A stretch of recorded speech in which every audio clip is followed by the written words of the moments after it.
কিছুদিন আগেও স্বর্ণ ও রূপার বাজার ছিল চড়া, দাম বাড়ছিল একের পর এক রেকর্ড ভেঙে। কিন্তু হঠাৎ করেই দৃশ্যপট বদলে যায়। একদিনের ব্যবধানে বড় ধাক্কা খায় এই দুই মূল্যবান ধাতু। বিনিয়োগকারীদের মনে এখন একটাই প্রশ্ন, এত দ্রুত কেন পাল্টে গেল বাজার?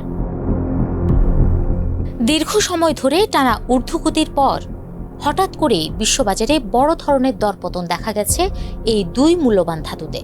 দরপতনের এক পর্যায়ে স্পট গোল্ডের দাম কমেছে প্রায় 10%, আর রূপার দাম নেমেছে প্রায় 15%। বিশ্লেষকদের মতে এই দরপতনের পেছনে সবচেয়ে বড় কারণ একটি মার্কিন রাজনৈতিক সিদ্ধান্ত। প্রেসিডেন্ট ডোনাল্ড ট্রাম্প ফেডারেল রিজার্ভের পরবর্তী প্রধান হিসেবে কেভিন ওয়ার্শের নাম ঘোষণা করায় ইতিবাচক প্রতিক্রিয়া দেখিয়েছে বাজার। এর ফলে শক্তিশালী হয়েছে মার্কিন ডলার, আর ডলারের মান বাড়লে সাধারণত স্বর্ণের দাম কমে যায়। এটাই বাজারের চিরাচরিত নিয়ম। 2 ফেব্রুয়ারিও অব্যাহত ছিল এশীয় বাজারে দরপতন। লেনদেনের এক পর্যায়ে স্বর্ণের দাম নেমে আসে আউন্স প্রতি $4,750। রূপার দামও কমে দাঁড়ায় $82। অথচ মাত্র কয়েকদিন আগেই জানুয়ারিতে স্বর্ণের দাম রেকর্ড $5,500 ছুঁয়েছিল, আর রূপা উঠেছিল $120।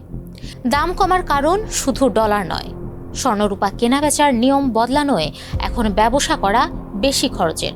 আর গত 1 বছরের দাম অনেক বেড়ে যাওয়ায় অনেক বিনিয়োগকারী সুযোগ বুঝে লাভ তুলে নিচ্ছেন। স্বর্ণের সঙ্গে জ্বালানি তেলের বাজারেও পতন দেখা দিয়েছে।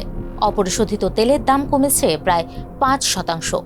এর পেছনে আছে তেল উৎপাদনকারী দেশগুলোর উৎপাদন অপরিবর্তিত রাখার সিদ্ধান্ত এবং ইরান ও যুক্তরাষ্ট্রের মধ্যে উত্তেজনা কিছুটা কমার আভাস।